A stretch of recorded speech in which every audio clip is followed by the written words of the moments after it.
Hello, everyone. Tonight, we start with a topic that is somewhat darker, an era defined by plagues, punishments, and pottage. We are exploring the reality of life during the Middle Ages. Set aside the Hollywood images of castles and chivalry. The reality is, you likely wouldn't survive 24 hours. So before settling in, please like the video and subscribe, but only if you truly appreciate what I create here. Also, let me know in the comments your location and current time. It's always fascinating to see our global audience. Now, lower the lights, perhaps switch on a fan for that gentle background hum, and let's begin this evening's journey. Congratulations, you have just awakened in the year 1325. The upside, you are alive. The downside, so are the fleas.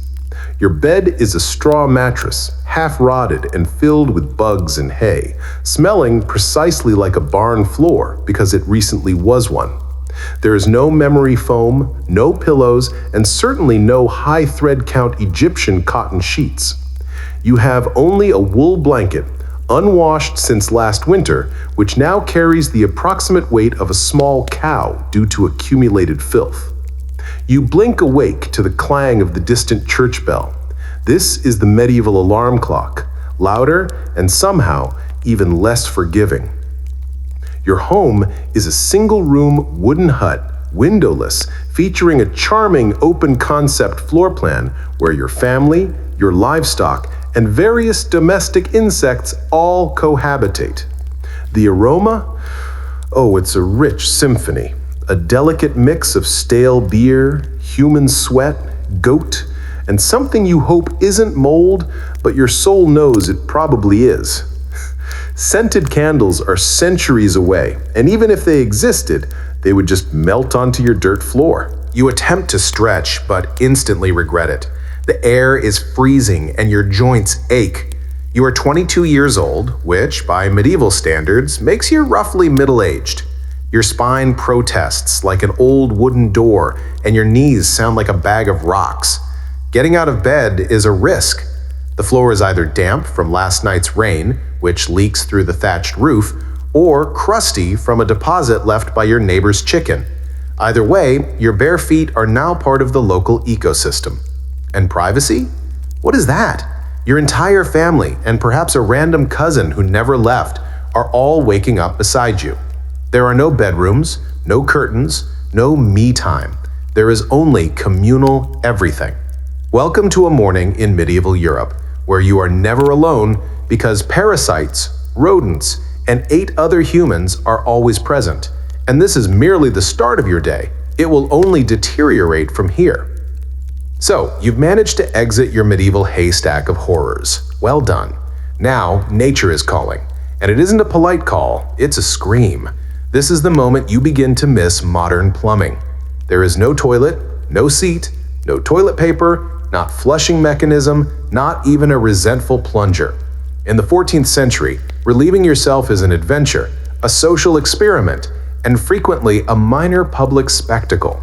If you are a peasant, your bathroom is likely a wooden bucket behind the hut, which is already overflowing because Uncle Wolfston had a difficult night after consuming bad turnips.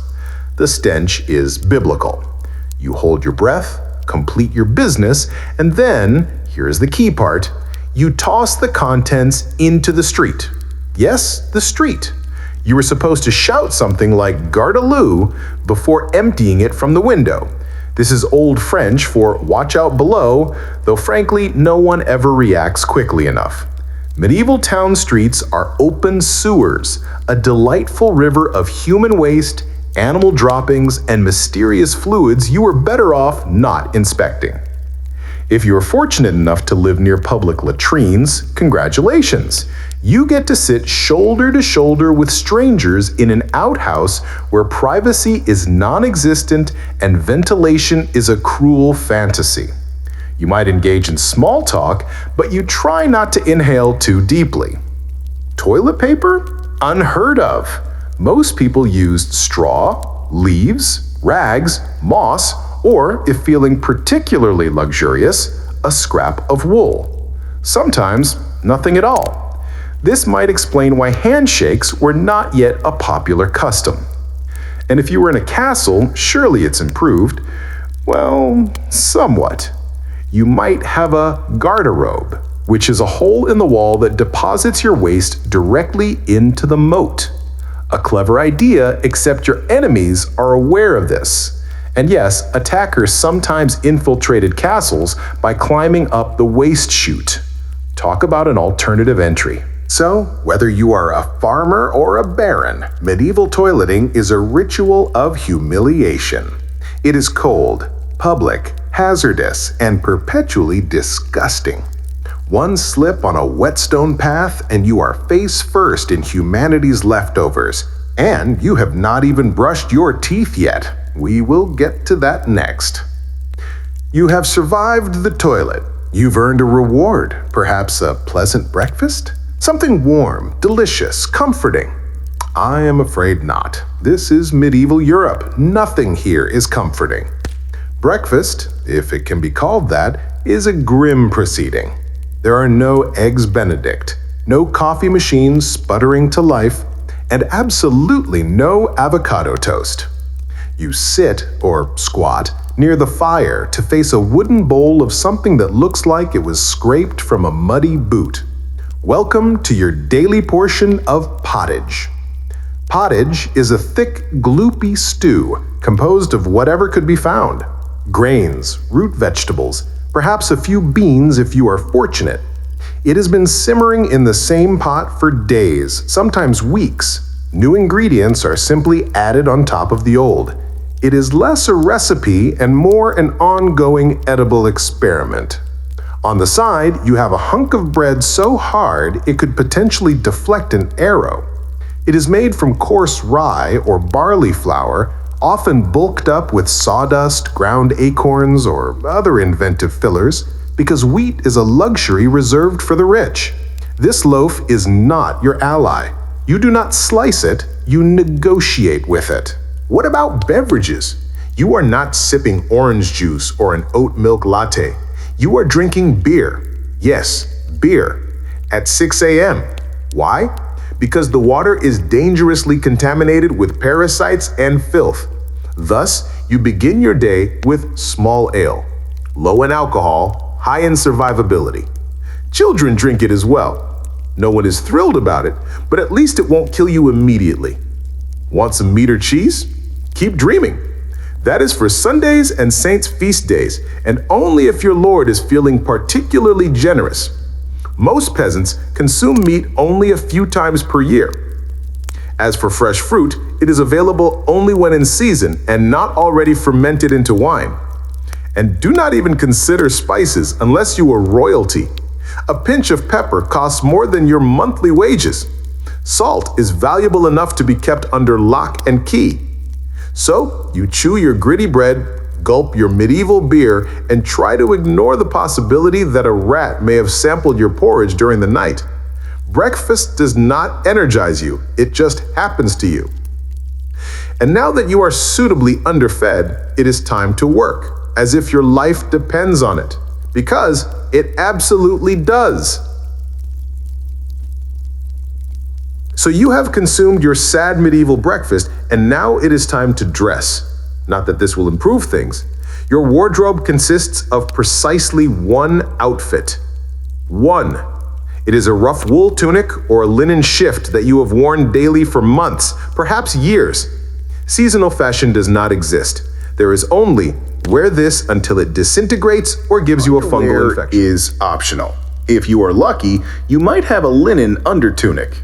If not, well, you are going commando beneath layers of scratchy, sweaty wool, all lovingly stitched by someone who likely had no idea what a proper seam was. There is also no washing machine, no soap, and definitely no dry cleaner. Consequently, your clothes are stained, stiff, and smell like a compost pile that is marinated in a pigsty. Even if you wished to wash them, it is an ordeal. You would have to haul water from a river or well, heat it over a fire, scrub your tunic on a board using ashes or lye, and hang it in the sun, which is visible approximately 3 days a year. And do not get me started on shoes. If you possess any, they are made of untreated leather, barely stitched, and offer as much arch support as a banana peel. Most peasants simply go barefoot, through mud, through dung, through medieval landmines, i.e. sharp rocks and puddles of disease. This all means one thing: your skin despises you. You itch perpetually. Fleas, lice, and bedbugs live rent-free on your body. Everyone has them.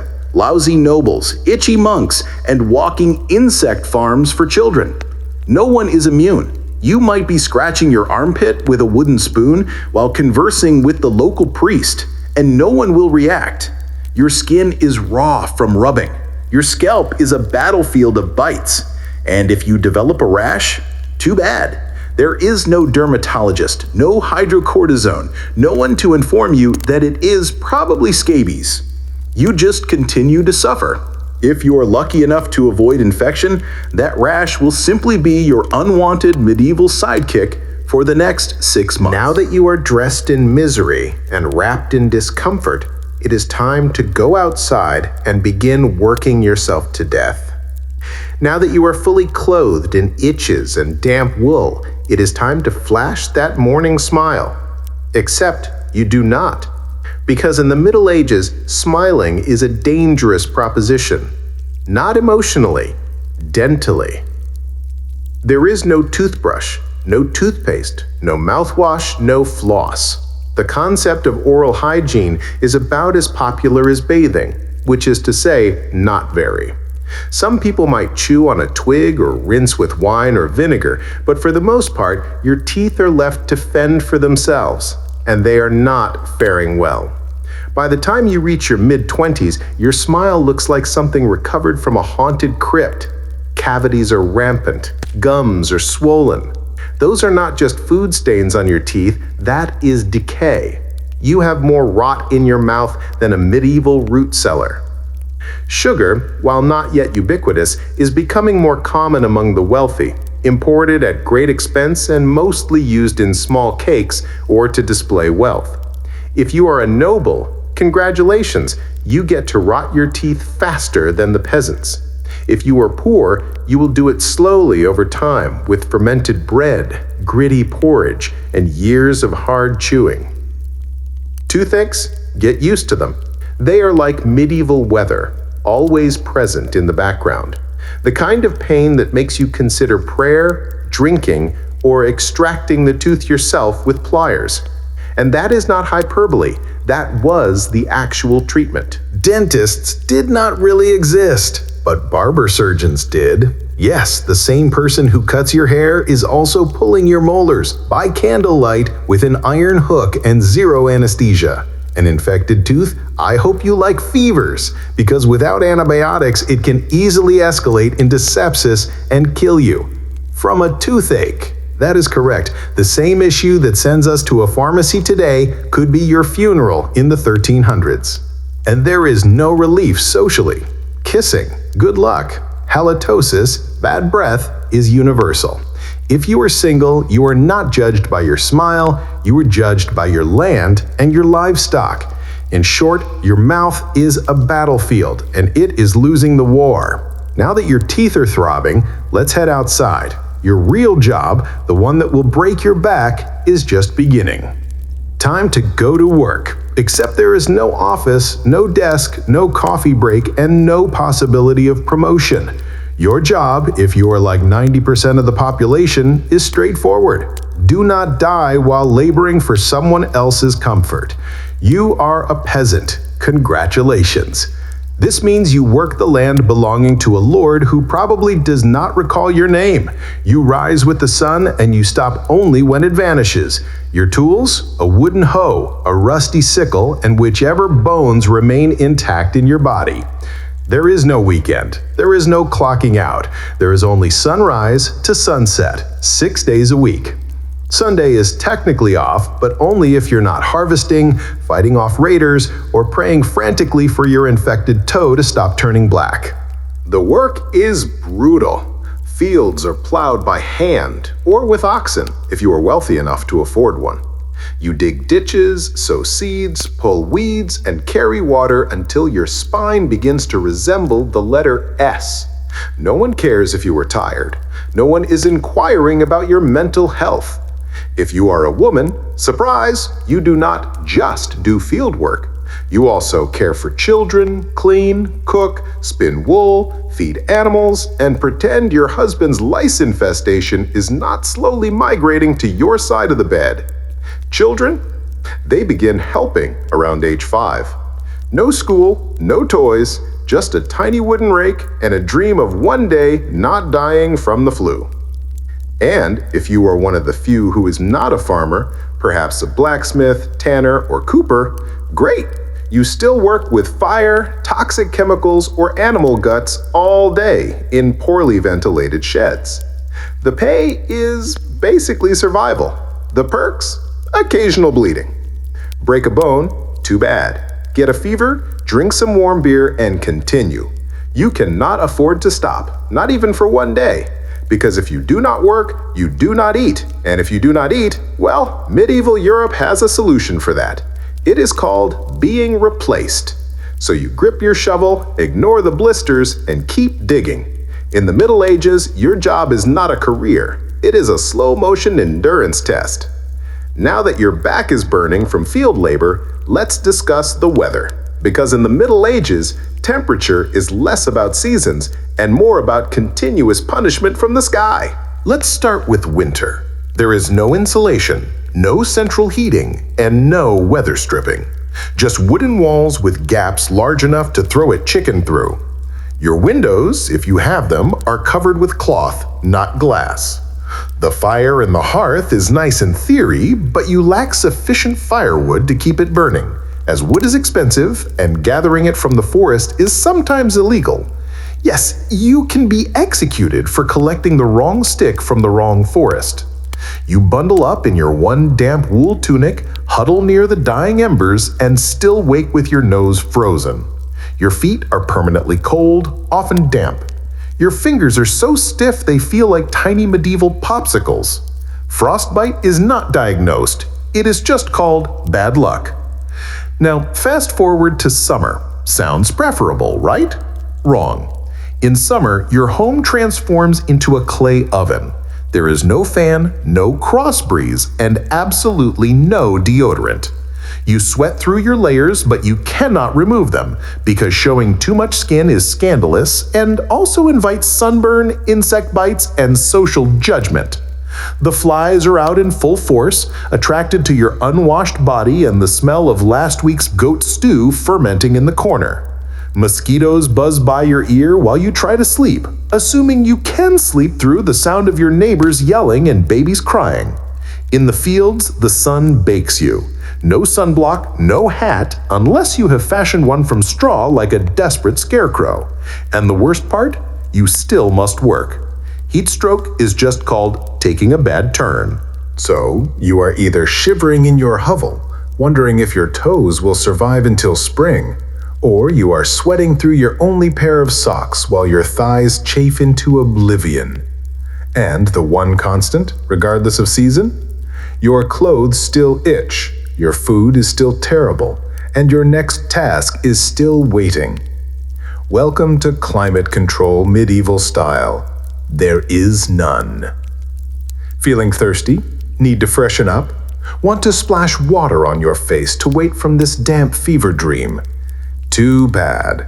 In medieval times, water is not your ally. It is quietly trying to murder you. Let's begin with drinking. The nearby stream looks fresh, bubbling, and clear, like something from a fantasy film. Spoiler, it is not. Upstream, someone just emptied a chamber pot into it. If not that, a dead pig is probably decomposing in it. Parasites, bacteria, and the entire microbial army of medieval Europe await in every sip. This is why people drank beer. Yes, beer, even children. But before you imagine medieval kids doing keg stands, understand this was small beer, weak in alcohol, strong in survival. The brewing process boiled the water, making it safer than whatever flowed through the town ditch. Wine was another option if you were wealthy enough to afford it and unconcerned with functioning properly before noon. What about bathing? Surely water was used for cleaning. In theory, yes. In practice, absolutely not. You see, people back then believed bathing actually opened your pores and let the disease in. That is right. Washing yourself was considered medically risky. You were apparently cleaner if you never removed the protective layer of filth caked onto your skin. Communal bathhouses did exist, but they quickly developed reputations as places for gossip, scandal, and sometimes medieval extracurriculars. Naturally, the church intervened and shut many of them down. Even if you did want to bathe, it was a major production. You would need to fetch water from the well, boil it over a fire, fill a wooden tub that leaked, and then pray no one else in the house used it before you, or worse, after you. And rainwater? Collected in open barrels where birds poop, insects breed, and moss thrives. Sounds refreshing. So whether it is going into your mouth, onto your body, or onto your crops, water in the Middle Ages is less a life source and more a gamble.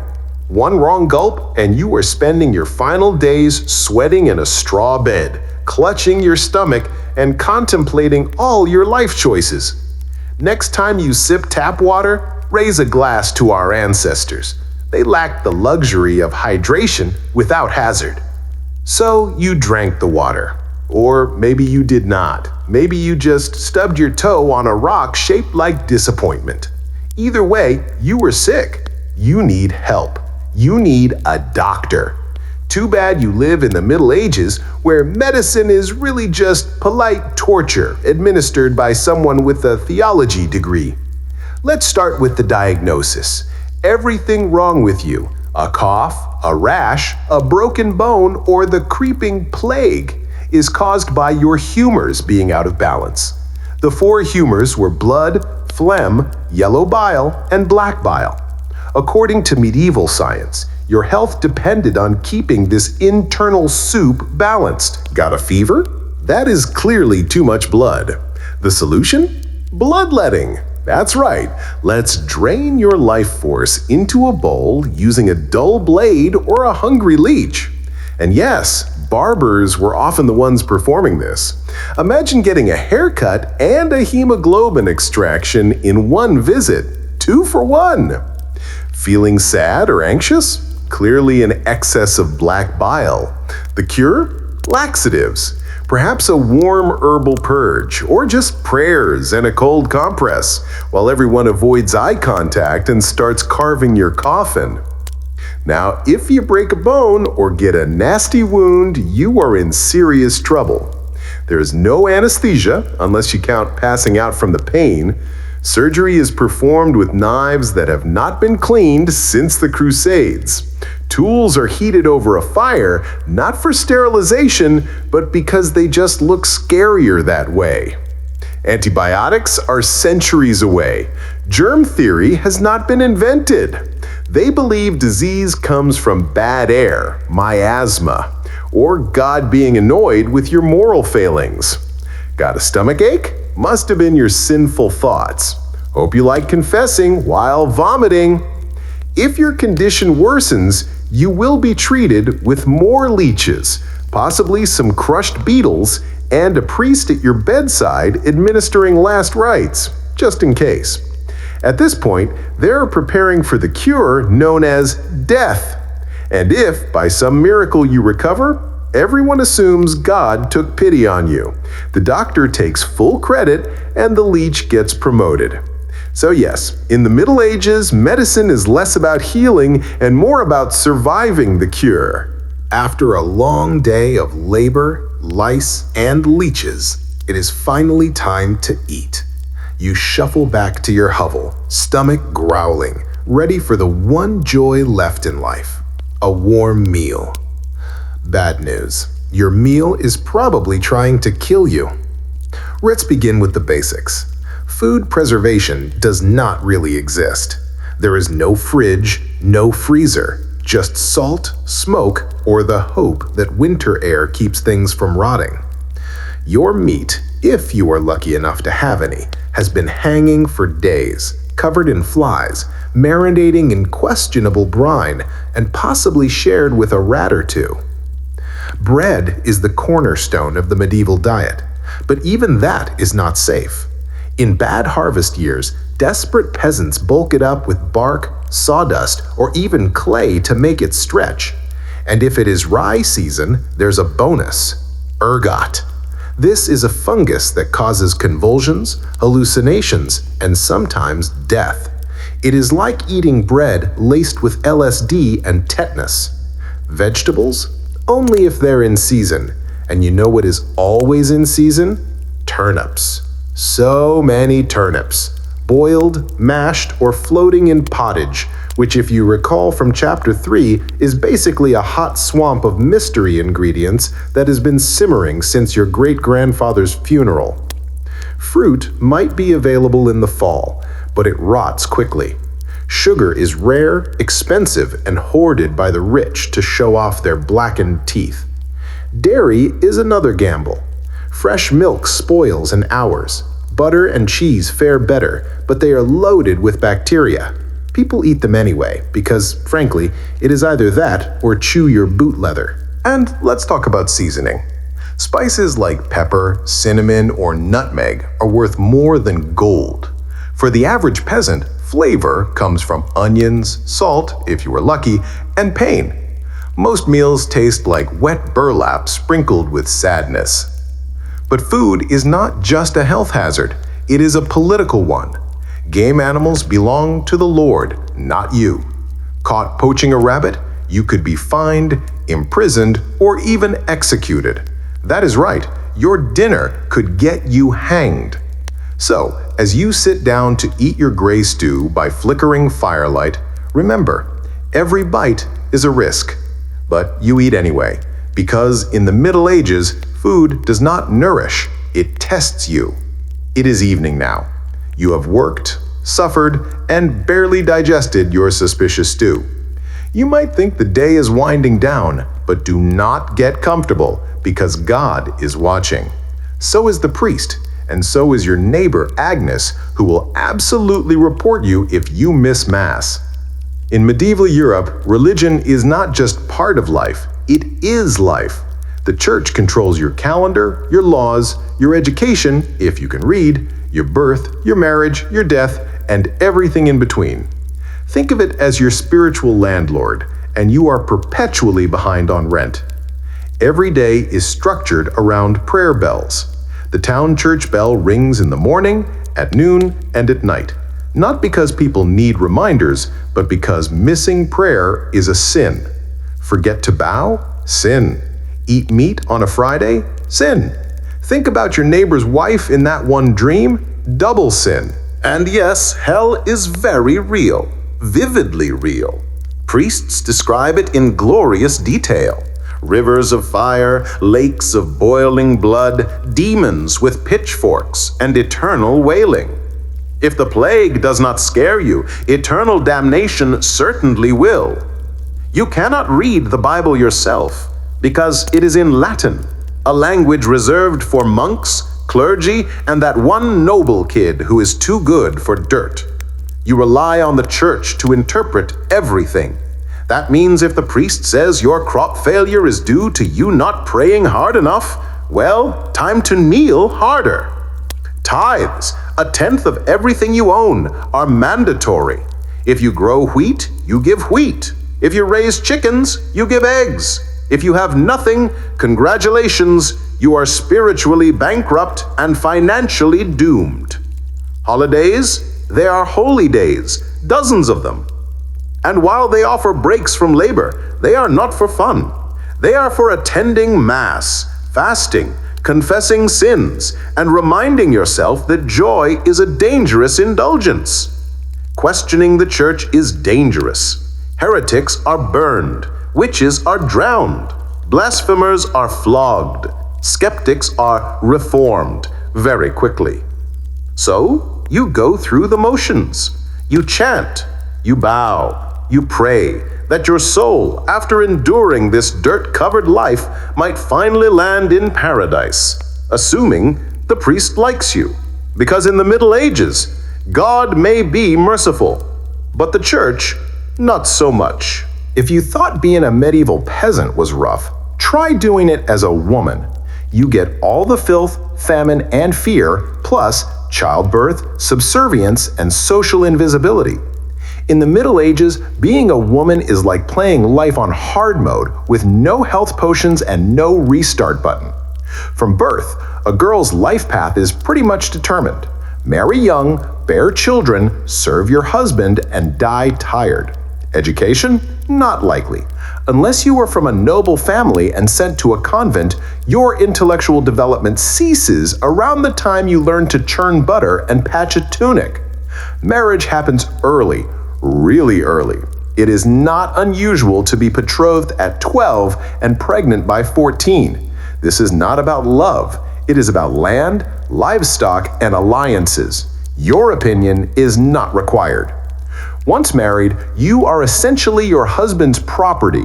Your job is to produce heirs, feed everyone, keep the house running, and not complain. Because complaining might get you branded a nag, or worse, a witch. That label comes with a complimentary drowning or burning, depending on local fashion. Childbirth is a death lottery. There is no prenatal care, no sterile tools, no anesthesia. Midwives do their best, but even minor complications can mean death for the mother, the child, or both. Some women survive 10 pregnancies, many do not survive 2. But do not worry, once the baby is out, your work increases. Now you have a screaming infant in a lice-ridden hut, and you are still expected to nurse, cook, clean, and help in the fields. You do not get a break, you are the break for everyone else. If you are unmarried, you are suspicious. If you are widowed, you are vulnerable. If you are outspoken, you are dangerous. Women who did not conform were often accused of witchcraft, especially if they had herbal knowledge, a strong personality, or just looked at someone funny on a rainy Tuesday. Even in the church, your role is limited. Nuns lived under strict rules. No speaking without permission, no freedom of movement, and your spiritual worth was always ranked below that of men. In short, if you are a woman in the Middle Ages, you are expected to endure, obey, reproduce, and suffer in silence, ideally while smiling. Because even in a time of universal suffering, women were somehow expected to suffer gracefully. So far, you have battled filth, starvation, social injustice, and possibly a goat. But just when you think your day cannot get any worse, here comes violence. Loud, bloody, and often completely acceptable by medieval standards. Let's be clear, the Middle Ages were not peaceful. The idea of law and order mostly meant hope the local lord isn't in a bad mood. Violence is everywhere, in the home, in the streets, on the battlefield, in church disputes, and sometimes in line at the communal bread oven. Crime is common, punishment is brutal, and justice is more performance art than protection. Steal a loaf of bread, you could lose a hand. Accused of lying, your tongue might get pierced. Gossip too much? Meet the scold's bridle, a metal mask strapped to your head with a bar in your mouth. For correction, of course. Let's say you are accused of something serious: heresy, theft, witchcraft. How do you prove your innocence? By being tortured, obviously. Welcome to trial by ordeal. In one version, you stick your hand in boiling water to retrieve a stone. If the wound heals without infection in 3 days, you are innocent. If not, you are guilty. Another option, you are tossed into a river. If you sink, you are innocent and probably dead. If you float, you are guilty and will be punished anyway. It is like a medieval game show where the prize is survival and the host is actively rooting against you. And if you are sentenced to death, that is a public event. Executions are performed before cheering crowds. Hangings, beheadings, burnings. Sometimes people bring snacks. It is the medieval equivalent of cable TV. Domestic violence? Completely normal. Husbands were allowed, even expected, to discipline their wives and children. Street fights were commonplace. You could be beaten just for looking the wrong way at a noble's horse. And war? Always simmering. Local feuds, territorial disputes, religious crusades. Someone is always marching off to stab someone else in the name of honor, God, or boredom. Violence is not a breakdown of society in the Middle Ages, it is society. Everyone lives with the constant knowledge that life is fragile, justice is arbitrary, and your neighbor might bash your head in over a pig. So walk carefully, keep your eyes down, and never trust anyone with a club. At this point, you have made it through the lice, the leeches, the laundryless misery, and the looming threat of public disembowelment. But now comes the final chapter of most medieval lives, an early and unglamorous death. If you are alive and still breathing past the age of 40, you are practically a celebrity. You might even be referred to as the Old One, which is less a nickname and more a statistical miracle. Let's break it down.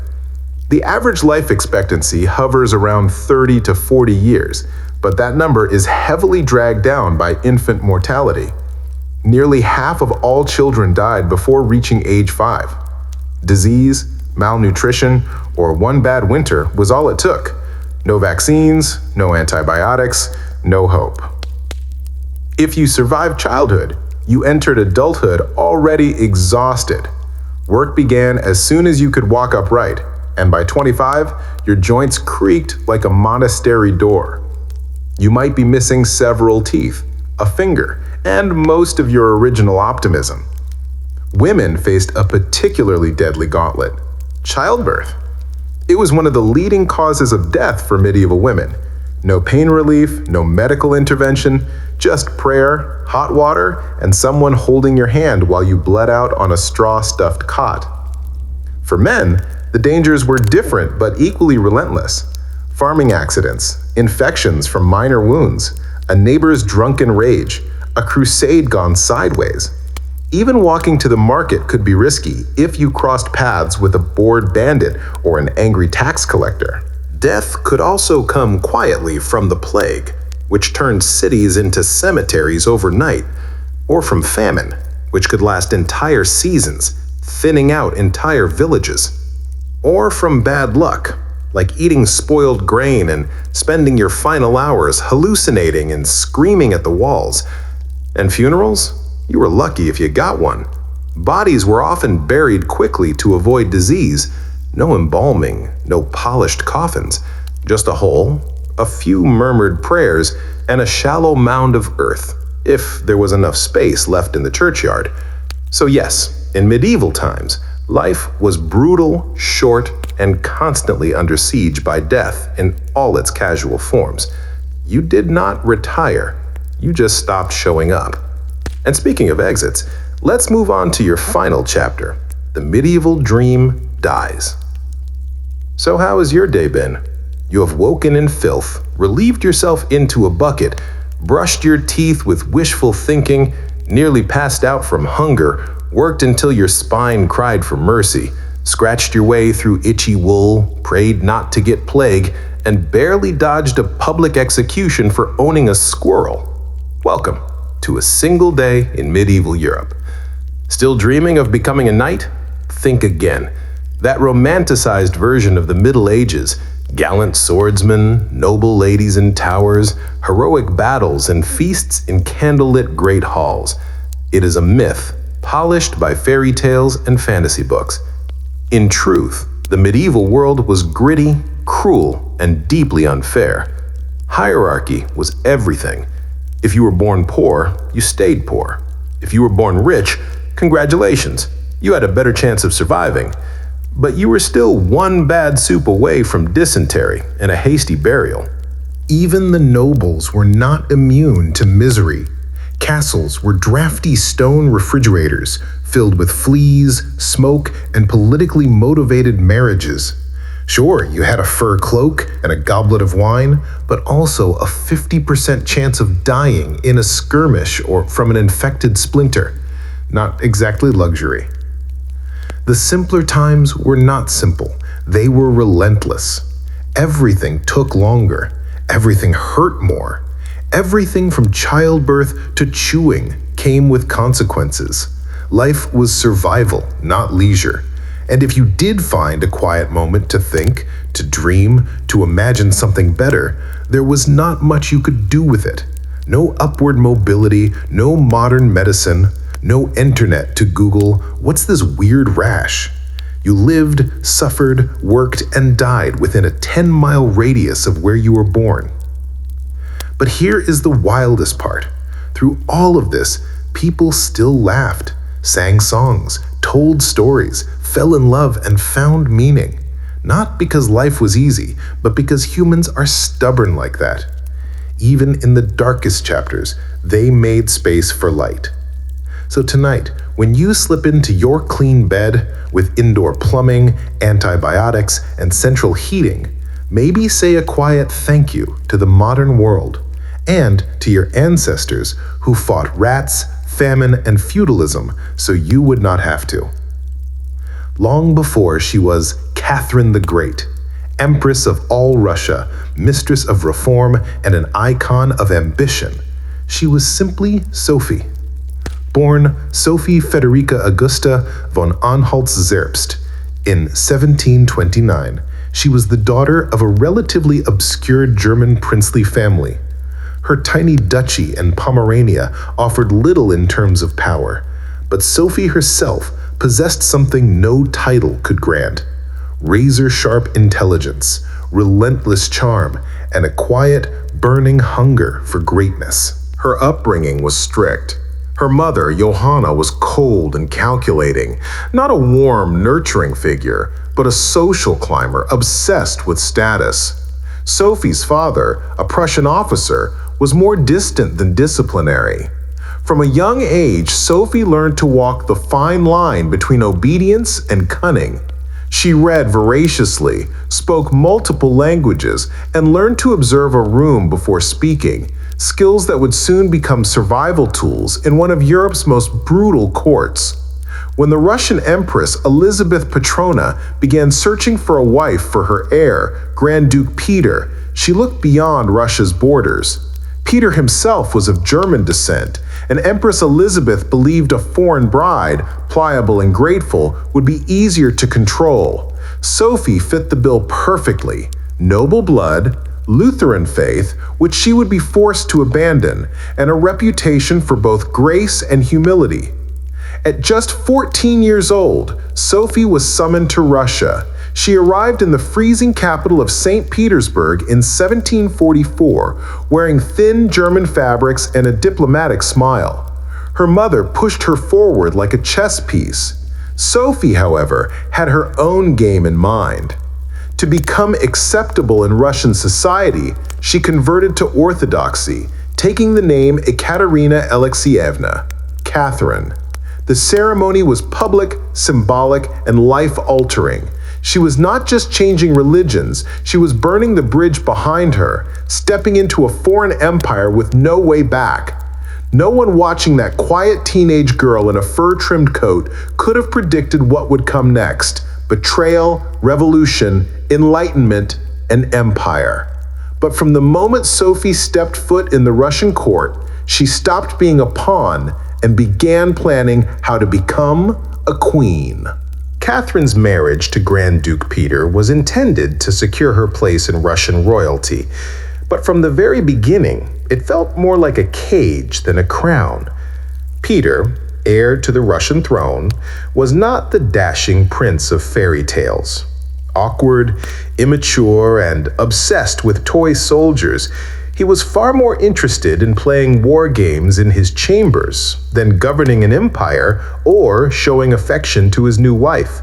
Some accounts even suggest he refused to consummate the marriage for years. He idolized Frederick the Great of Prussia and resented the Russian court that had adopted him.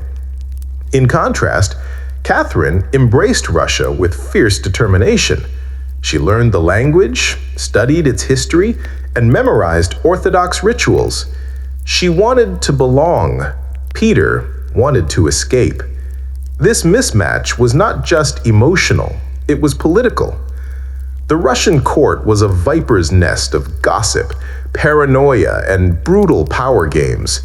Empress Elizabeth still ruled with absolute authority, but her health was in decline. Everyone knew a transition was coming, and everyone had an agenda. Catherine was watched constantly. Her letters were read, her friendships monitored, and her every move scrutinized. She could not trust her husband, her mother, who was still whispering in her ear on behalf of foreign interests, or even her servants. In this world, alliances could turn into accusations overnight. But Catherine was no fool. She learned to play the court's games quietly, cultivating allies in the shadows. She charmed military officers, made friends with scholars, and developed a reputation for dignity and restraint, a stark contrast to her husband's childish tantrums and open contempt for Russian traditions. Behind closed doors, Catherine began reading Enlightenment thinkers like Voltaire and Montesquieu. While others saw her as a young consort, she was building a vision, not just for herself, but for Russia, a nation of strength, education, and reason. But there was one problem. The longer Peter lived, the longer Catherine remained in limbo, a powerless wife to a man unfit to rule. So she waited, observed, and planned. She knew the Russian throne would not be inherited, it would have to be taken. In 1762, after nearly 2 decades of waiting, watching, and quietly maneuvering, Catherine saw her moment and seized it with breathtaking precision. Empress Elizabeth had died, and Peter, now Peter III, was finally Tsar. But his reign began unraveling almost immediately. In just a few short months, Peter alienated the church, offended the nobility, insulted the army, and lavished praise on Prussia, Russia's longtime enemy. He reversed key policies, humiliated the clergy, and talked openly about divorcing Catherine to marry his mistress. The court, already wary of his erratic behavior, turned cold. The army, filled with generals loyal to Catherine, grumbled in corridors. Even ordinary Russians, devout and patriotic, saw Peter as a foreign puppet who mocked their traditions. Catherine, watching all this unfold, made her move. In July of that same year, while Peter was away at his summer palace, Catherine launched a bloodless coup d'etat. Supported by key military officers, including her lover, Gregory Orlov, and his influential brothers, she rode through St. Petersburg in full regalia, was proclaimed Empress Catherine II, and won the allegiance of the powerful Imperial Guard. Peter, caught off guard and without allies, surrendered within days. He was taken into custody and, shortly after, found dead under mysterious circumstances. Officially, it was reported as a hemorrhoidal colic. Unofficially, it was murder. Catherine was now empress, not by birth, not by marriage, but by will, wit, and audacity.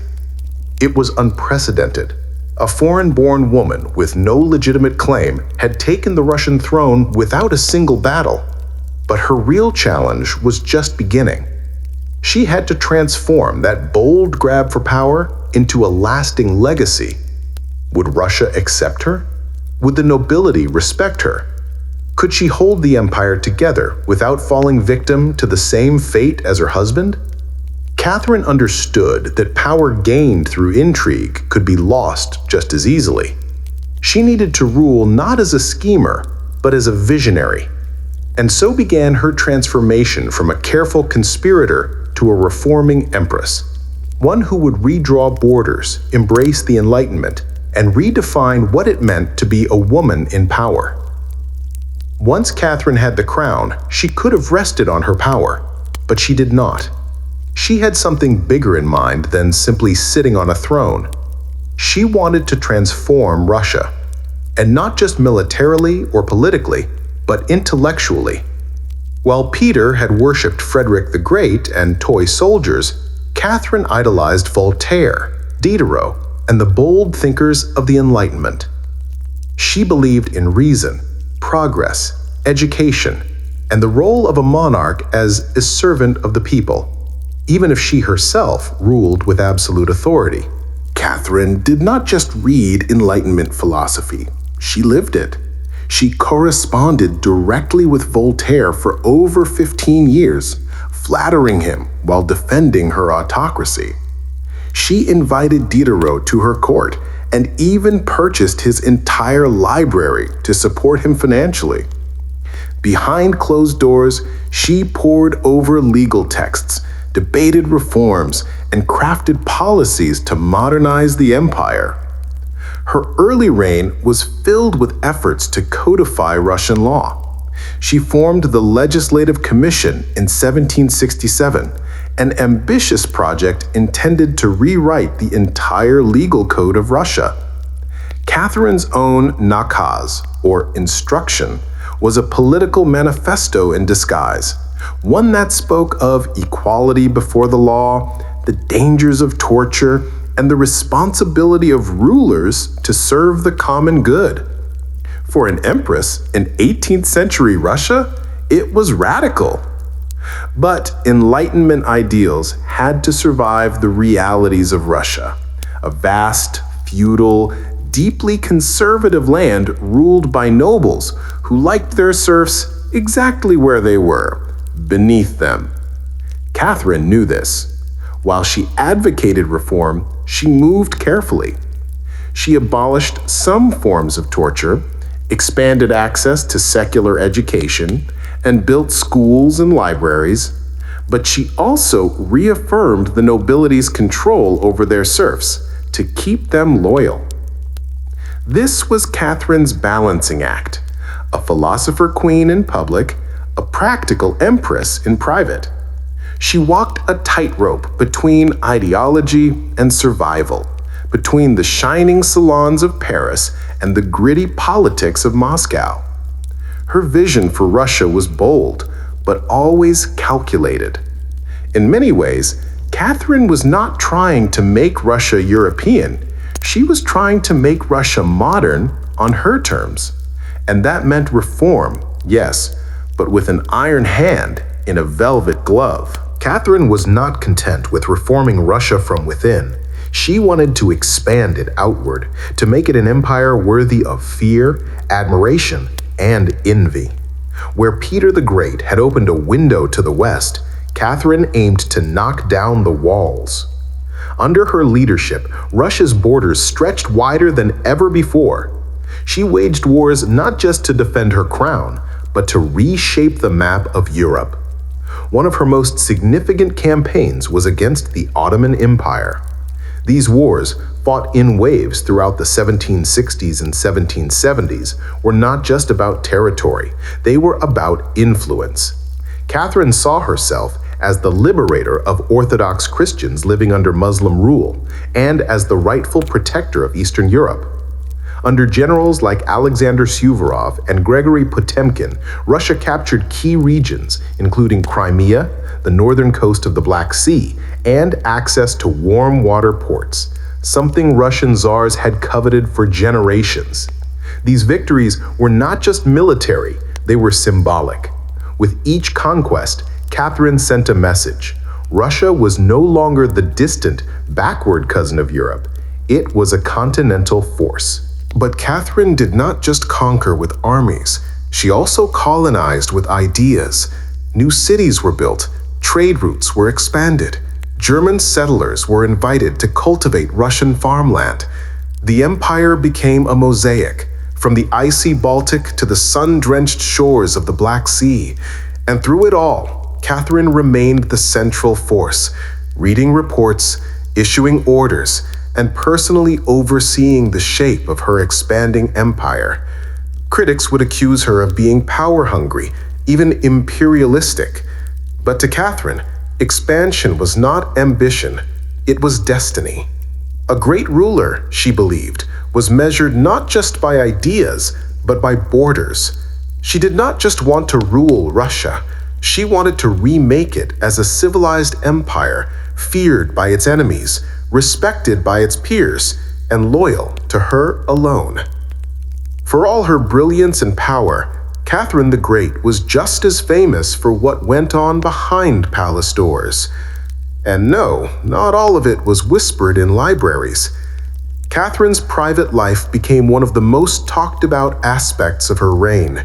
She had lovers, not just one or two, but a carefully curated parade of them, many decades younger, often handsome, and sometimes politically influential. She did not hide them. In fact, she often rewarded them with titles, estates, and pensions if they behaved well. If not, they were quietly dismissed, sometimes with a polite thank you and a promotion. Among the most important of these lovers was Gregory Potemkin, a man as brilliant as he was bold. Their relationship blurred the lines between romance, politics, and partnership. Some historians believe they may have even married in secret. Together, they shaped military campaigns, colonization projects, and the transformation of southern Russia. Potemkin was not just a lover, he was her co-ruler in many ways. Still, Europe could not look past the scandal. Gossip swirled, satirical pamphlets painted her as lustful, insatiable, even unhinged. And after her death, the rumors only got worse, the most infamous being the completely false and grotesque tale involving a horse, spread by her enemies to smear her legacy. But why the obsession? Simple.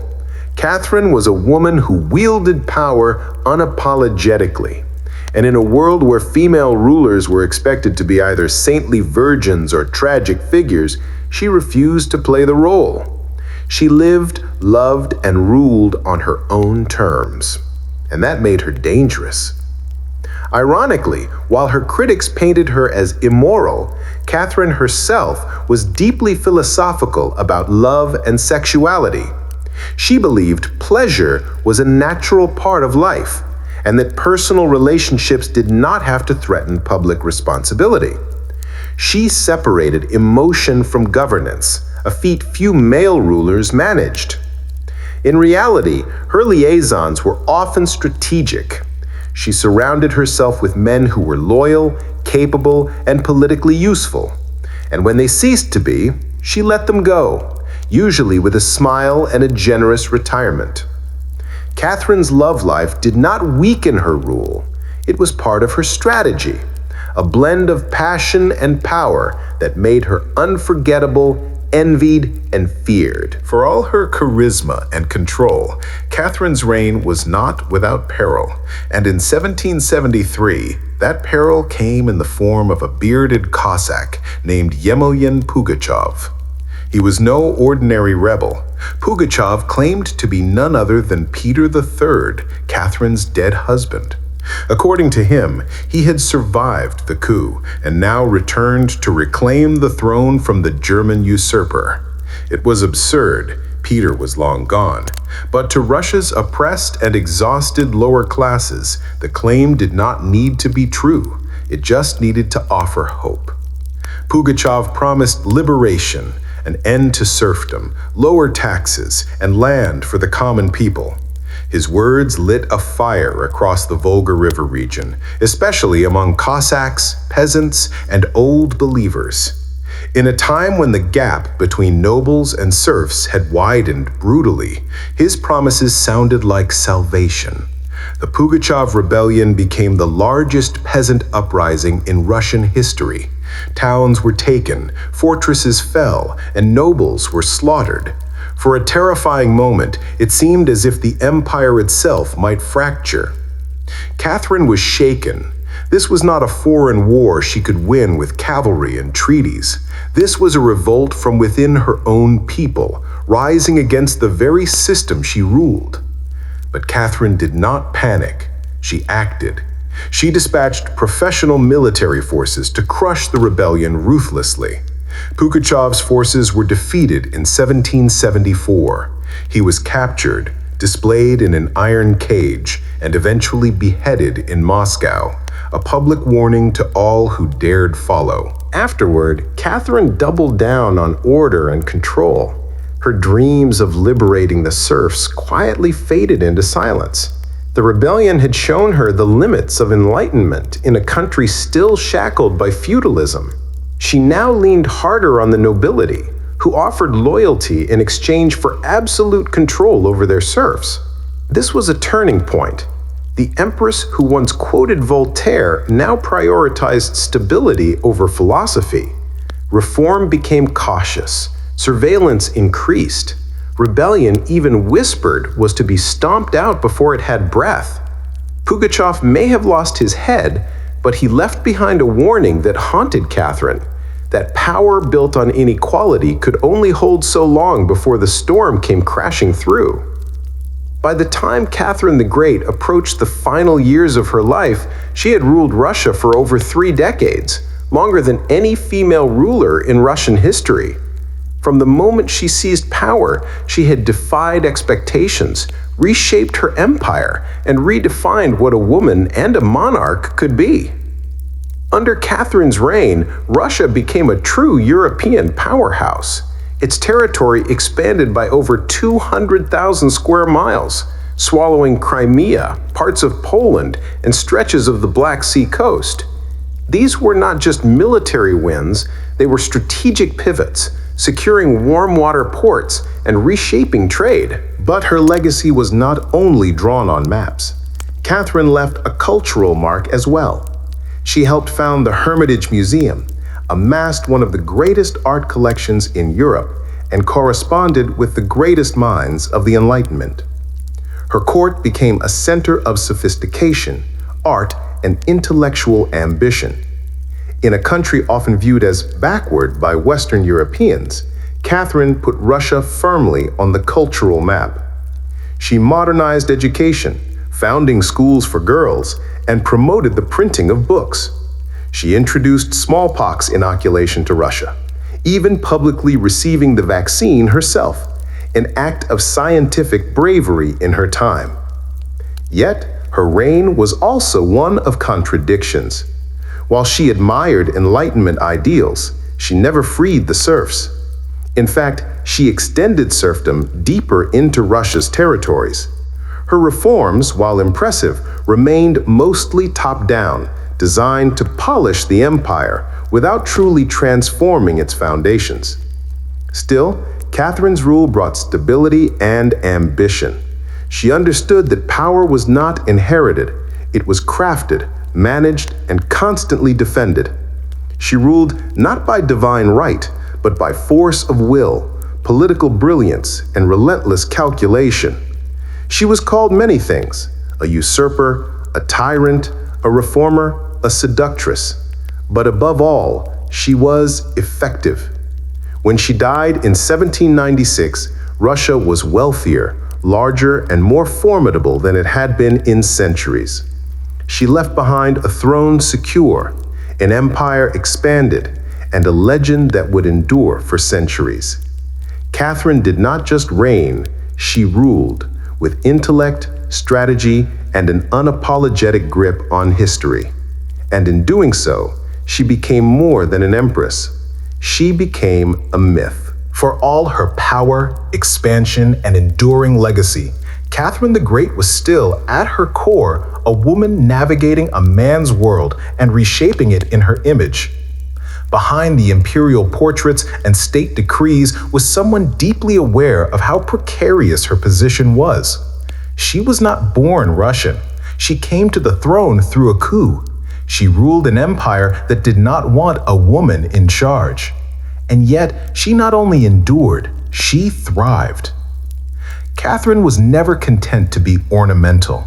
She read constantly, wrote endlessly, and never stopped learning.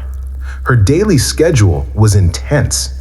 Hours of reading reports, corresponding with foreign powers, editing state papers, and managing a court filled with rival factions. She was not content to simply sit on the throne. She worked the throne, like a stateswoman born to it. She was also, in many ways, lonely. She surrounded herself with courtiers, lovers, and artists, yet wrote in her memoirs of how few people she could truly trust.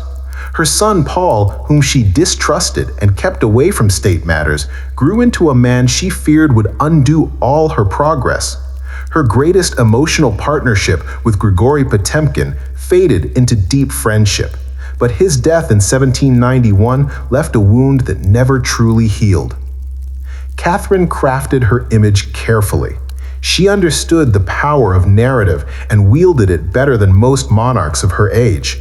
She posed as Mother of Russia, enlightened monarch, warrior empress, and lover of the arts. But beneath those roles was a woman who had endured rejection, betrayal, scandal, and rebellion, and kept going.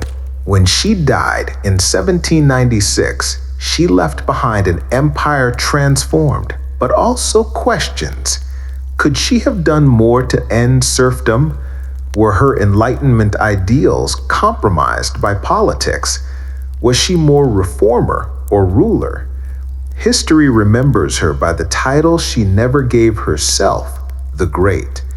It was not because she was flawless or kind or just. It was because she took power and wielded it on her own terms, in a time and place where women were not supposed to have any. She did not just wear the crown, she rewrote what it meant to deserve one. In the humid depths of the Chiapas jungle in southern Mexico, the ruins of Palenque whisper stories from the ancient Maya world. Towering temples rise above the canopy, their limestone faces eroded by time, but still brimming with secrets. And in 1994, one of those secrets revealed itself. A team of Mexican archaeologists, led by Fanny Lopez Jimenez, was surveying Temple 13, a relatively modest pyramid next to the more famous Temple of the Inscriptions, the burial site of the mighty King Pakal the Great. Temple 13 was not expected to hold much until they noticed something odd. A sealed, hidden chamber beneath the structure. No looters had touched it. It was pristine. When the archaeologists broke through and lowered themselves inside, they found a stone sarcophagus resting in silence. The air was heavy with the weight of centuries. As they opened the lid, red dust rose like smoke, brilliant, shocking red. The interior was covered in powdered cinnabar, a toxic mercury sulfide used ceremonially by the Maya. And lying within that crimson cloud was the skeleton of a woman. She had been buried with care and reverence. Her bones were fragile but intact, her skull still wearing a jade mask, and her body surrounded by funerary offerings, necklaces, diadems, and ear spools, all crafted from jade and shell. Everything about the burial screamed royalty, yet no name was inscribed, no glyphs identified her. It was one of the richest female burials ever found in Mesoamerica, and yet it was a total enigma. Why was she buried in red powder? Who was she? Was she a queen, a priestess, or perhaps even Pakal's wife? The researchers called her the Red Queen, and the name stuck. But even with modern forensics, they could not say for sure who she was, only that she had lived around the 7th century, during the golden age of Palenque. Unlike most Maya tombs, hers had been hidden, untouched, and purposefully isolated. Her burial was not just ceremonial, it was spiritual. This woman was not meant to be remembered with words. She was meant to be remembered through ritual, through color, and through the mystery she left behind. The most haunting feature of the Red Queen's tomb was not her jade jewelry or the silence of the sealed chamber. It was the red dust. A thick layer of powdered cinnabar covered everything: the sarcophagus, the walls, her bones, even the offerings around her. It clung like blood to stone. To the Maya, this was no accident. Cinnabar, made from crushed mercury sulfide, was one of the most sacred and dangerous substances in the ancient world. Its vibrant red color was not just visually striking, it symbolized blood, rebirth, and the life force that connected the human and divine realms. Red was sacred. It was the color of sunrise, of sacrifice, of life emerging from death. And it was not just symbolic, it was spiritual. Covering the dead in cinnabar was a ritual meant to transform the body, preserving it not for eternity, but for transition. In Maya belief, death was not the end. It was a passage, a crossing into another cosmic layer. And so the Red Queen, whoever she was being prepared not just for burial, but for deification. But there is another layer to this. Cinnabar is toxic. Repeated exposure can lead to mercury poisoning, tremors, hallucinations, even death. The Maya likely did not understand the chemistry, but they felt its potency. It was volatile, powerful, dangerous. To bathe the corpse in it was to declare this person was no ordinary mortal. In Palenque, very few were buried with cinnabar. Pakal the Great, the mighty king whose pyramid dominates the site, was one. His body, like hers, was also saturated in the red powder. That detail alone drew speculation. Was the Red Queen his wife, his mother, or someone of equal divine status? Her skull had been placed on a layer of jaguar skin, another sacred symbol. Around her, bone needles, obsidian blades, and miniature jade figurines hinted at rituals performed either during her life or in her honor at death. Every part of her burial told a story without words, a story of power cloaked in secrecy, a woman prepared to cross into the underworld, not in silence, but in ceremony, drenched in the color of sacrifice. Surrounding the Red Queen's crimson-drenched remains was a world of silence, broken only by the gleam of jade, shell, and obsidian. These were not mere ornaments, they were offerings, each one carefully chosen to accompany her on the journey to the Maya afterlife. The Xibalba at her sides were jade necklaces, heavy and cold, their polished surfaces still radiant after 1,300 years underground. Jade was not just beautiful, it was sacred. The Maya considered it a symbol of eternal life. It represented the green of maize, the vitality of the jungle, and the breath of the gods. Only the elite were buried with jade. For the Red Queen, it covered her chest, wrists, and ears, a clear sign that in life she wielded influence, perhaps even divine favor. One of the most haunting objects was the jade funerary mask, placed delicately over her face. Unlike the golden death masks of Egypt, this one was subtle, constructed from dozens of tiny mosaic tiles arranged to mimic the contours of her skull. The mask served a ritual function, to protect the soul, to preserve identity, and to present her as divine in the eyes of the gods. Scattered near her bones were bone needles, obsidian blades, and shell artifacts. These could have been tools of ritual or symbols of her status as a priestess, healer, or royal matriarch. One bone pin was engraved, faint but purposeful, a small echo of her voice, lost to time. At her feet and along the edges of the tomb were ceramic vessels, still sealed, likely once filled with offerings, food, drink, or incense to sustain her spirit beyond death. The Maya believed the afterlife was a journey, dangerous, layered, filled with challenges. These items were not luxuries, they were necessities. To modernize, the tomb feels intimate, not overloaded, but intentional. There was no gold, no chariots, no pomp, just items chosen with spiritual weight. It was a map for the soul. Through these treasures, we glimpse how the Maya understood death, not as finality, but as a transition of power. The Red Queen was not buried to be forgotten. She was being prepared to ascend. For all the grandeur of her tomb, the Red Queen left behind one haunting void. No name. No inscriptions adorned her sarcophagus. No glyphs on the walls identified her. She was clearly someone powerful. But who?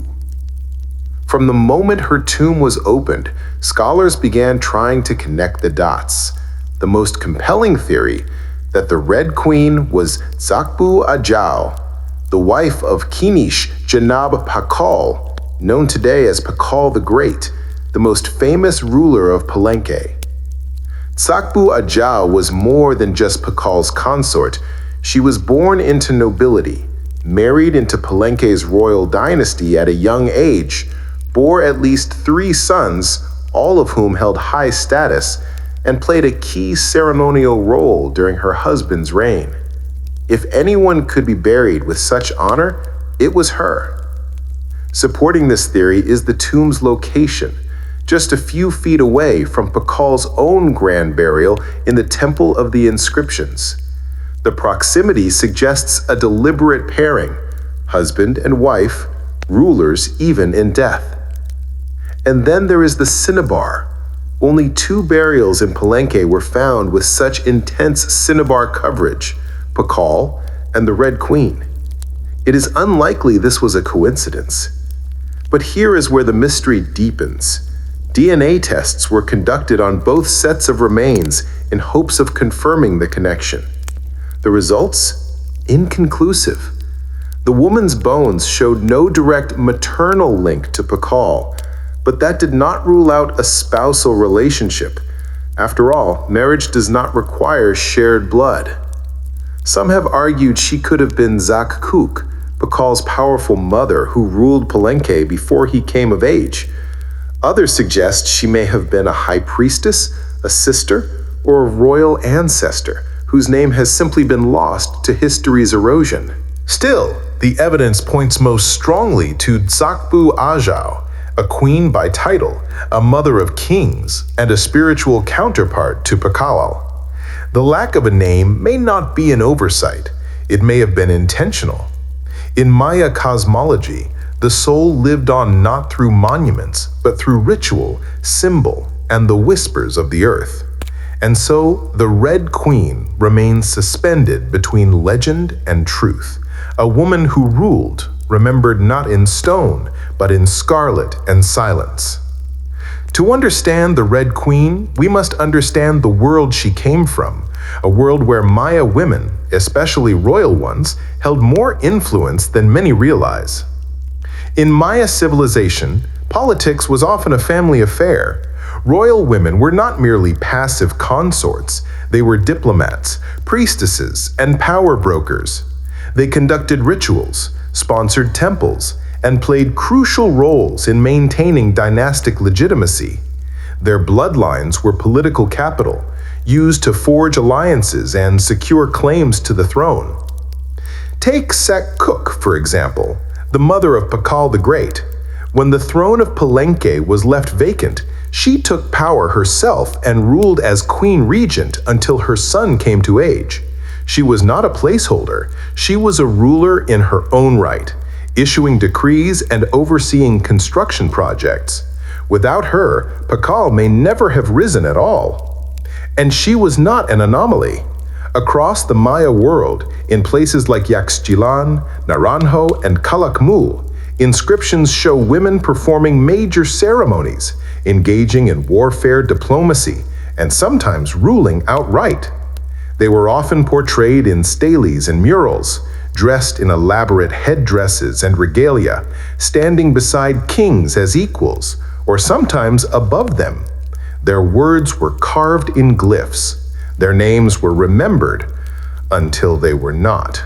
By the time Spanish conquistadors arrived centuries later, much of that memory had eroded. The colonial lens saw native women as silent figures in a male-dominated world. But the archaeology tells a different story, one of complex gender roles where power was negotiated, not simply inherited. This context casts the Red Queen in a new light. She may not have ruled in name, but her burial, rich, sacred, and positioned beside Kahlo, suggests she was a central pillar in the royal order. Her jade mask was not just decoration, it was a symbol of identity, of power held in life and protected in death. Her bloodline may have been the very glue that held Palenque's dynasty together. In Maya civilization, a queen was not just a queen. She was a keeper of sacred lineage, a voice in ceremony, and often the bridge between gods and men. The Red Queen may be nameless, but in her world she was never voiceless. The Red Queen was not just buried with treasures, she was buried in architecture rich with purpose, layered with Maya cosmology, ritual symbolism, and intentional design. Her tomb was not merely a grave, it was a gateway to eternity. Her body was discovered inside Temple 13, one of the smaller pyramids within the heart of Palenque. Yet its proximity to the Temple of the Inscriptions, the resting place of Pakal the Great, is telling. These temples were not built randomly. Their positioning was sacred, guided by astrology, myth, and dynastic legacy. Temple 13 rises modestly compared to its grand neighbor, but it hides something even more intimate, a sealed crypt untouched by looters, perfectly preserved. It was constructed deep within the temple's core, accessible only by a steep, narrow staircase. The descent into her tomb feels almost symbolic, a ritual journey downward into the underworld. The chamber itself is stark, made of cut stone, sealed tightly for over 1,300 years. No glyphs or murals cover the walls. No ornate carvings tell her story. But perhaps that silence is intentional. This was a space not for the living to interpret, but for the dead to transform. At the center, her sarcophagus sits like an altar, crafted from limestone. It echoes the grand stone coffin of Pakal next door. While Pakal's lid is famously engraved with scenes of cosmic rebirth, the Red Queen's tomb is more subdued. The focus is inward, on the body, on the cinnabar, on the ritual of death itself. And yet, there are subtle architectural cues that hint at meaning.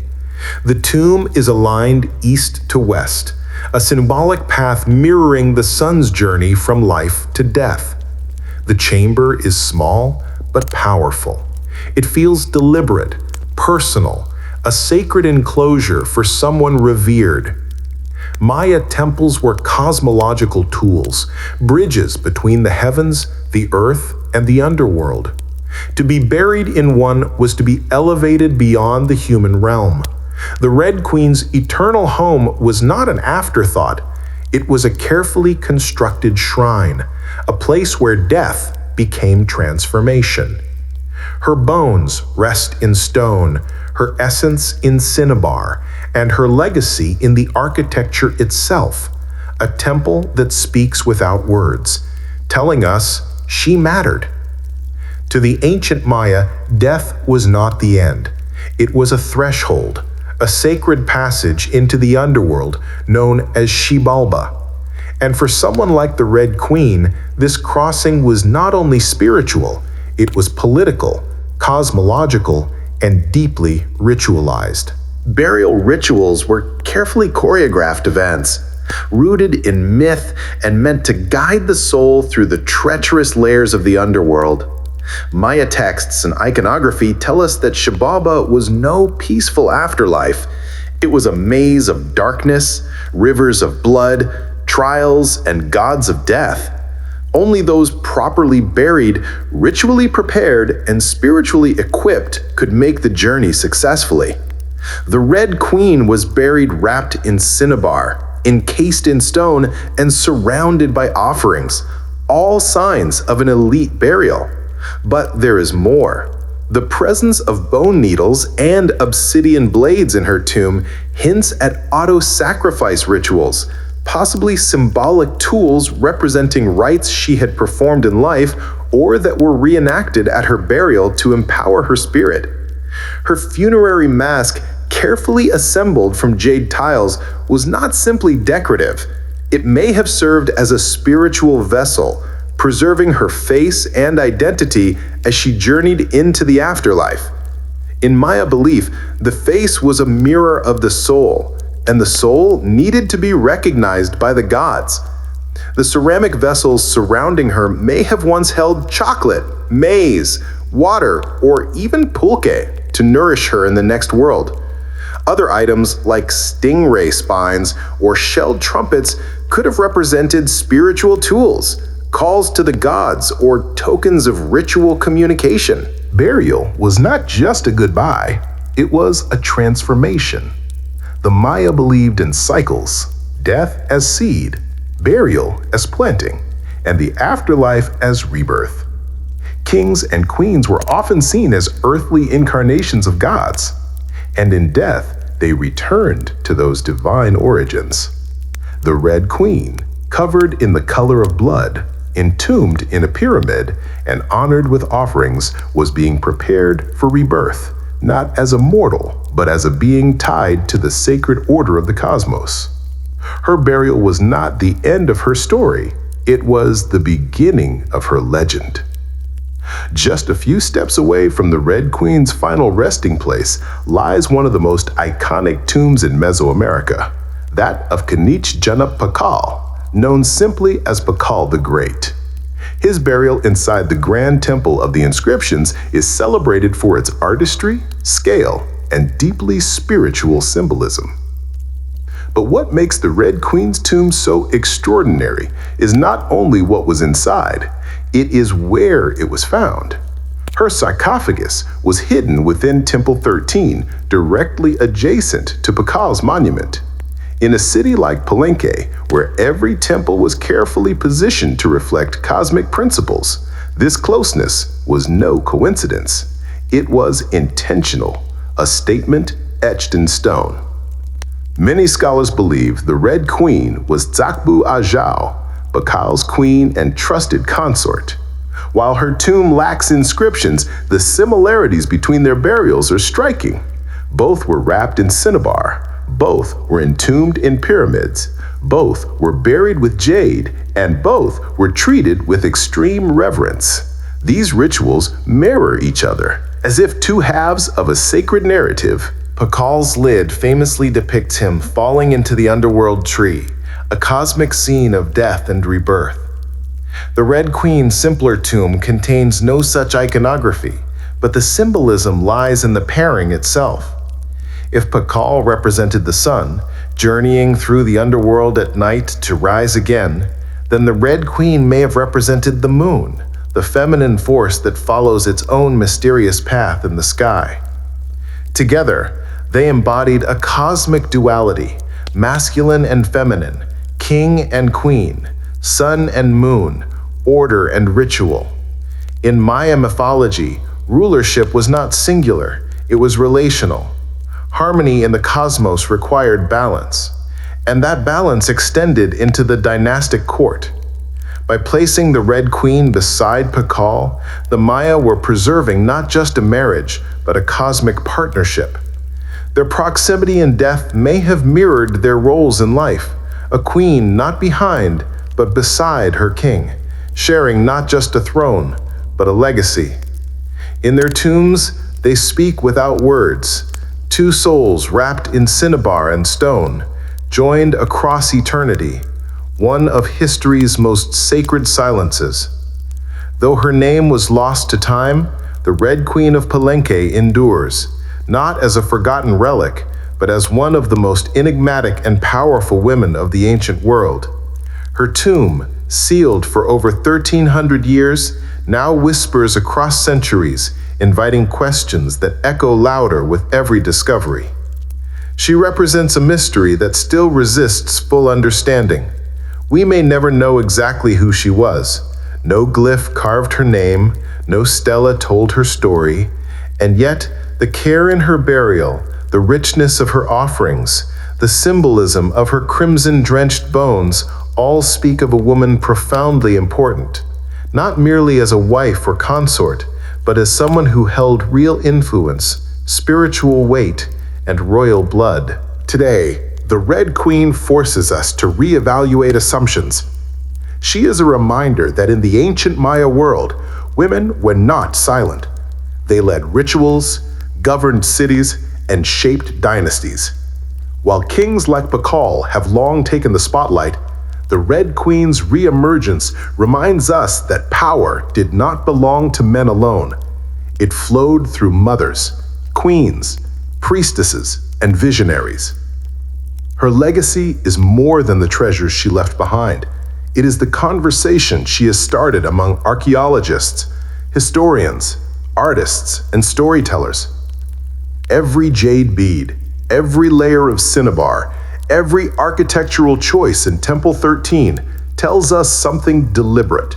This woman mattered. And perhaps that is the most extraordinary part of her story. Not what we know, but what we still do not.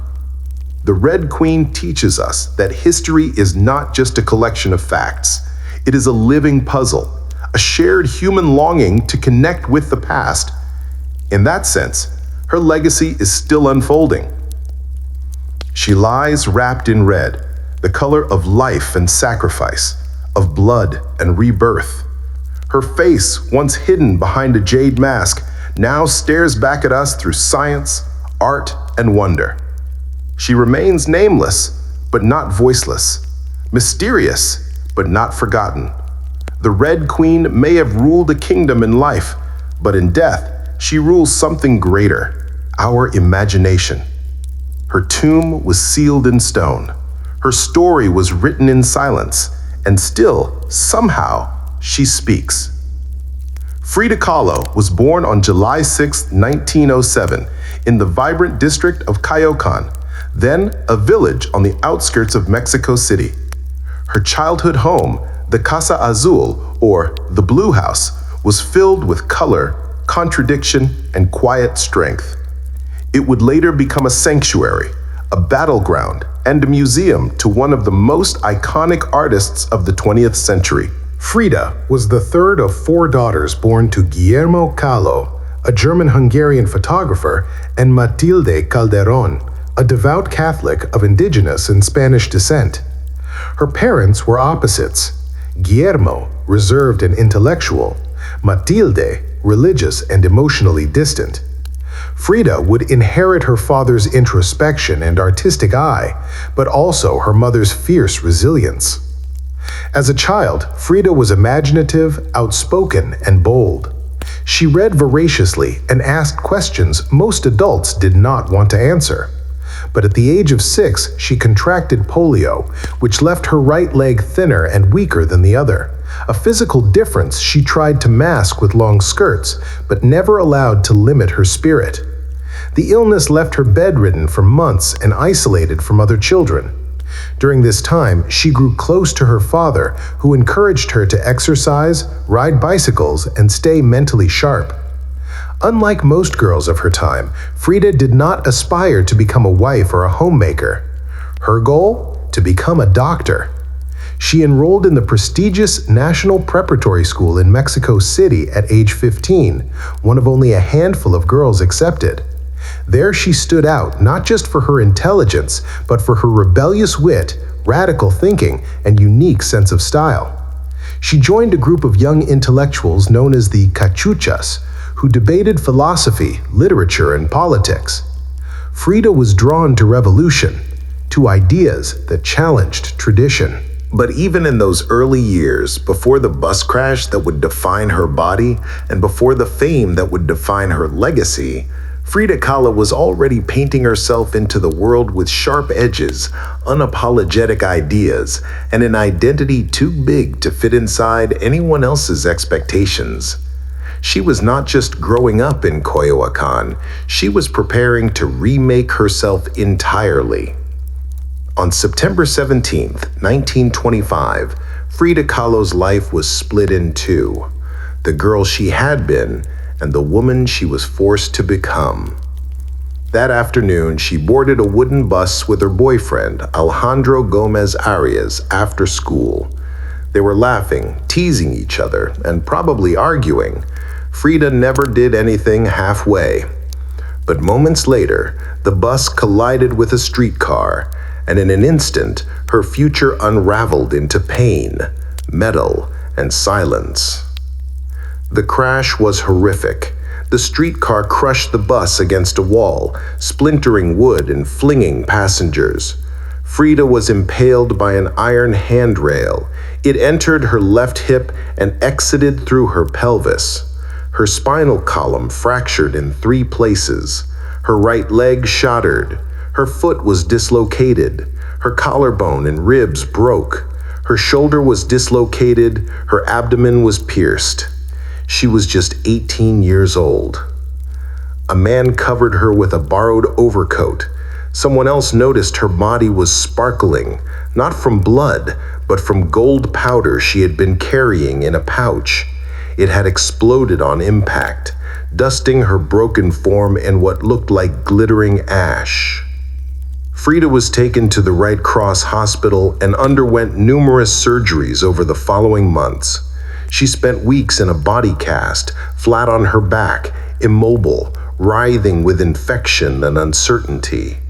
The future she had imagined of becoming a doctor slipped further away with every passing day.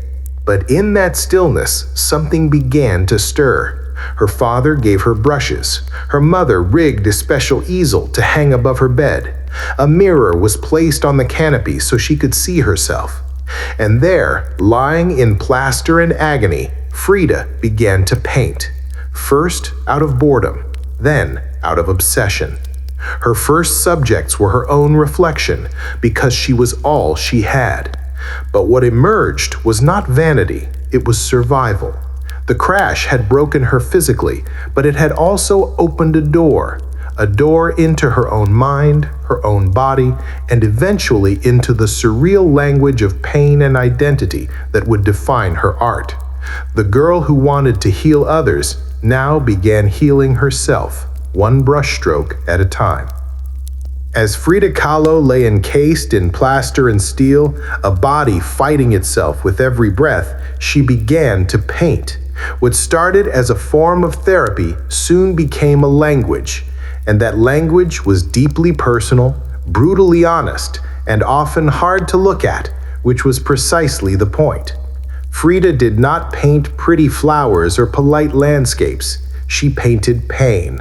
Her pain, physical, emotional, and existential. Her first subjects were self-portraits, not because she was vain, but because, as she famously said, "I paint myself because I'm so often alone, and because I am the subject I know best." Her early works were small in scale, painted on tin or wood panels inspired by Mexican retablos, devotional paintings meant to tell stories of suffering and miracles. Frida turned this tradition inward. Her body became the canvas. Her emotions became the altar. She painted herself as split, as pierced, as bleeding. In one painting, she is impaled by nails like a modern-day martyr. In another, she floats in a barren landscape, tethered to a broken column, a metaphor for her shattered spine. She painted herself weeping, fractured, decapitated, and bare, but never passive, always watching. Her pain was not sanitized. She painted the ugliness of trauma with beauty, defiance, and even humor. Each piece was a reclamation of her body, her experience, and her identity as a woman in a world that often tried to define her. But Frida was not just telling her story, she was inventing a new kind of visual narrative, one that blended Mexican folk art, surrealism, medical illustration, and symbolism. Her paintings became dreamlike autopsies of her soul, framed in color, culture, and myth. By the time she recovered enough to walk again, albeit painfully, Frida was no longer the girl who had wanted to be a doctor. She was an artist, and her art was unlike anything anyone had seen. She had taken the worst thing that had ever happened to her and turned it into a source of creation. Frida Kahlo did not just paint her pain, she made the world look at it. And in doing so, she turned suffering into a sacred act of self-expression. In 1928, still recovering, still painting, and just 21 years old, Frida Kahlo met the man who would become the most profound and turbulent relationship of her life, Diego Rivera. He was 20 years her senior, already Mexico's most famous painter. Massive in both stature and presence, Rivera was a giant of Mexican muralism, known for his sweeping, politically charged frescoes that told the story of the Mexican people. Frida had seen his work before. She admired it, but now she wanted his opinion of her work. She brought her paintings to him at the Ministry of Education, interrupting his scaffolded work to ask bluntly, "Do I have talent?" Diego took one look and said, "Yes." And not just out of kindness. He recognized in her something rare, an unfiltered voice, raw and unpretentious, full of rage, irony, pain, and beauty. They began a relationship that was as consuming as it was creative. Frida once said, "I suffered 2 accidents in my life, one in which a streetcar knocked me down. The other was Diego." They married in 1929, an odd pairing to outsiders. Diego, massive, unfaithful, and politically famous.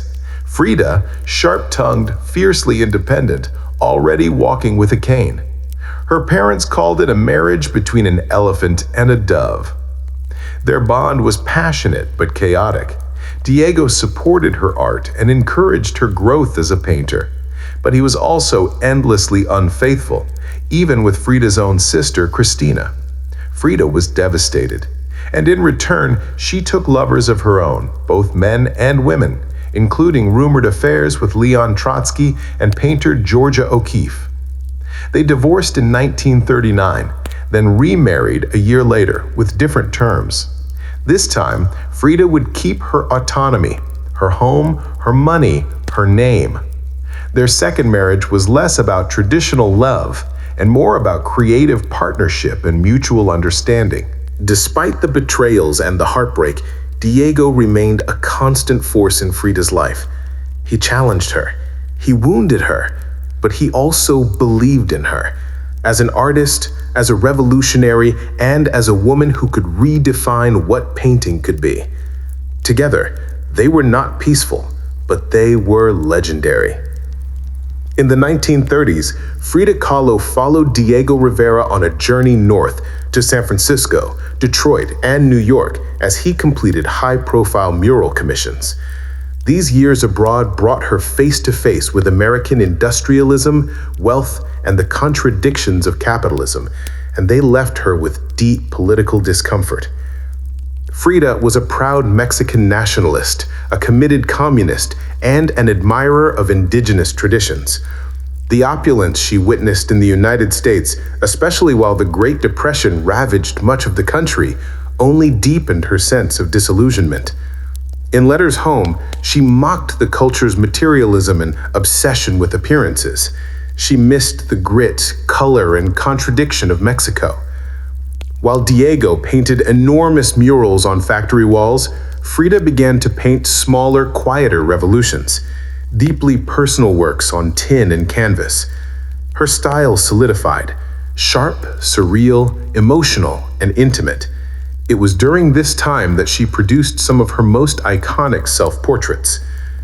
Frida did not just paint herself for vanity, she painted herself to survive.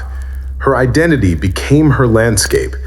With her body constantly in pain from her accident, multiple surgeries, and a failed pregnancy in Detroit, she turned inward. Her portraits showed her bleeding, fragmented, exposed. Yet her face was always calm, always direct, unapologetic. One of her most powerful works, Henry Ford Hospital, 1932, shows her lying on a hospital bed, crying, surrounded by floating symbols of loss.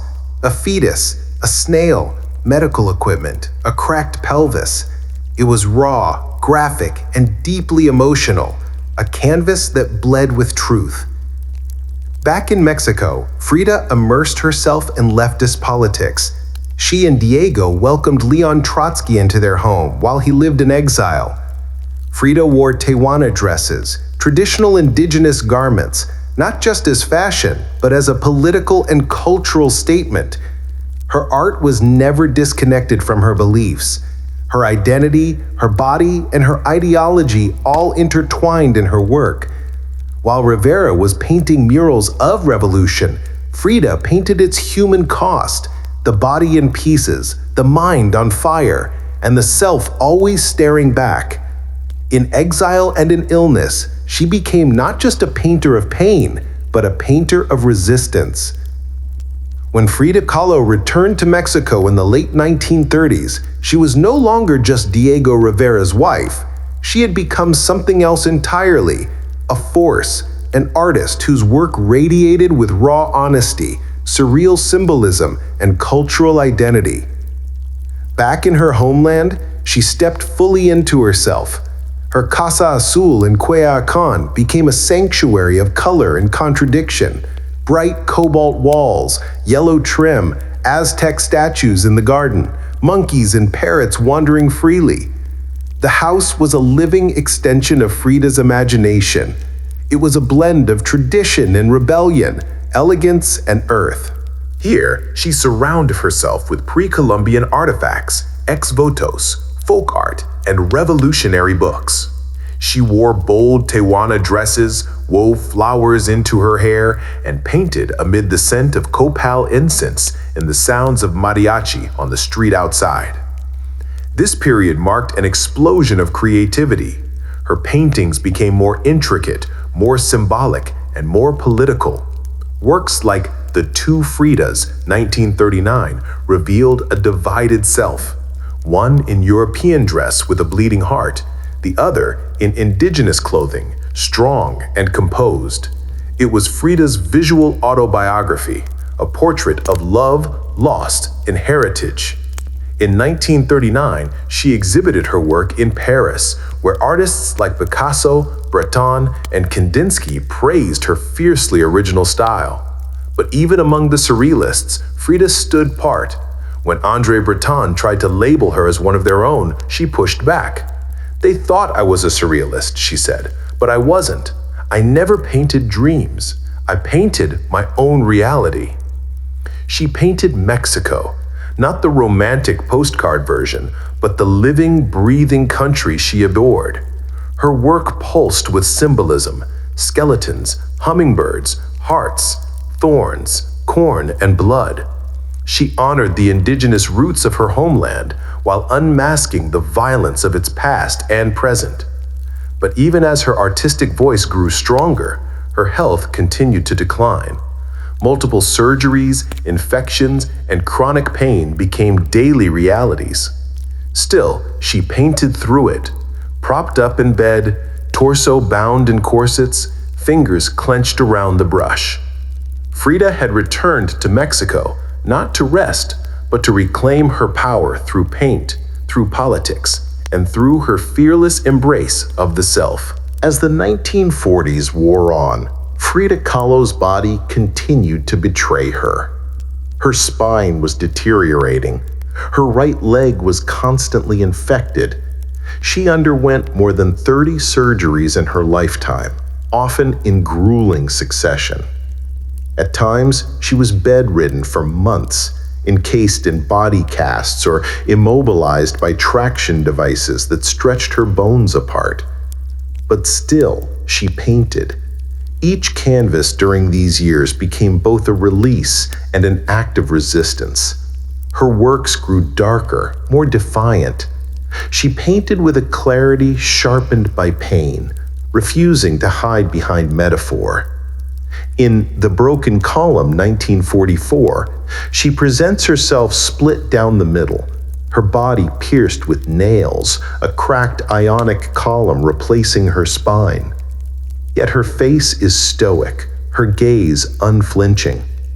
Pain for Frida was no longer just a subject, it was her companion, her antagonist, her muse. Her political voice also grew louder. She joined the Mexican Communist Party, marched in demonstrations, wrote fiery letters, and called out imperialism and injustice. When her health no longer allowed her to walk, she appeared at protests in a wheelchair, defiantly holding signs and shouting slogans. In 1953, Frida was given her first solo exhibition in Mexico, a long overdue celebration of her art. But her health was so fragile, doctors told her she could not attend. So she did what only Frida would do. She arrived by ambulance, was carried in on a stretcher, and placed in the center of the gallery on her hospital bed.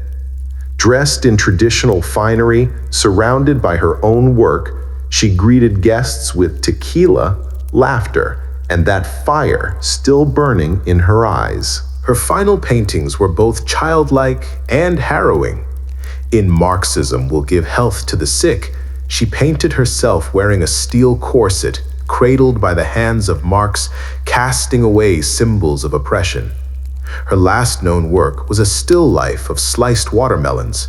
One piece bore the words, "Viva la vida," long live life. Even in the face of death, she remained defiant, joyful, and political. Frida Kahlo's last portraits were not just self-portraits, they were acts of revolution, painted in pain but always signed with life. On July 13, 1954, at the age of 47, Frida Kahlo died in the same place she had been born, La Casa Azul in Coyoacán. The official cause was listed as a pulmonary embolism, but those closest to her whispered of something deeper. She had been ill, yes, but also exhausted by pain, by surgeries, by the long war with her own body. Just days before, she had attended a political protest against the CIA coup in Guatemala. Weak and wheelchair-bound, she insisted on going, her clenched fist raised in the air. Revolution remained her final heartbeat. Her last diary entry was brief but piercing. "I hope the exit is joyful, and I hope never to return." Frida's funeral was held at the Palacio de Bellas Artes, Mexico's most prestigious cultural institution. Her body, draped in the red flag of the Mexican Communist Party, was watched over by friends, family, artists, and revolutionaries. Diego Rivera was inconsolable. He called her the greatest love of his life, even as his betrayals had nearly broken her. But in the years that followed her death, something extraordinary happened. Frida Kahlo refused to disappear. At first, her name was whispered only in art circles. Her works were not easy to categorize, too political for surrealists, too surreal for traditionalists. But slowly, her image, her story, and her defiance began to resonate. Through the 1970s and 1980s, as feminist scholars and activists reclaimed forgotten voices, Frida's became louder. She was not just a painter anymore. She was a symbol of pain turned into beauty, of feminism born through resistance, of Mexican identity celebrated without apology, of queerness, disability, revolution, and authenticity. Her face, the unibrow, the gaze, the flowers in her hair became iconic.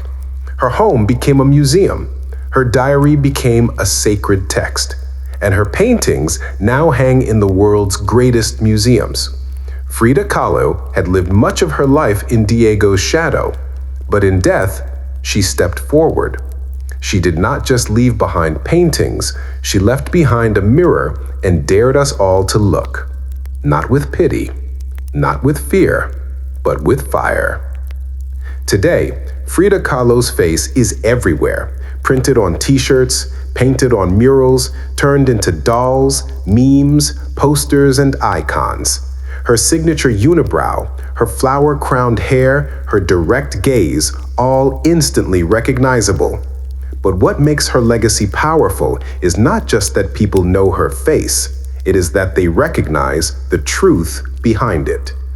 Frida did not try to be flawless. She did not fit into boxes. She was not conventional, and she did not care to be. In a world that demands perfection, she gave us realness, raw, messy, vibrant, angry, joyful, contradictory realness. She celebrated what made her different, her disability, her queerness, her politics, her culture, and turned it into art that transcended borders and decades. She has become more than an artist. She is a global symbol of defiance, feminism, cultural pride, and creative resistance. For queer communities, she is a fearless bisexual icon who lived openly and unapologetically in a time that demanded silence. For women, she is a reminder that power does not require permission. For disabled artists, she is proof that pain can fuel the brush, not stop it. And for Mexico, she is a daughter reclaimed, fierce, folkloric, and forever part of the national soul. Her paintings, once dismissed as too strange or too personal, are now among the most revered in the world. Works like the two Fridas, self-portrait with thorn necklace and hummingbird, and the broken column are not just seen, they are felt deeply by anyone who has ever suffered and needed to turn that suffering into something sacred. She lived in the margins and turned them into center stage. She embraced contradiction, a communist who wore gold, a woman betrayed who loved again, a body in pieces with a soul unbreakable. And through it all, she painted, not just with color, but with conviction. Frida Kahlo never asked to be a symbol. She simply told the truth about herself. And in doing so, she told the truth for millions of others who had never seen themselves reflected in art before. Now when we see her face, we see courage, we see color, we see resistance. We see Frida, not gone, but immortal.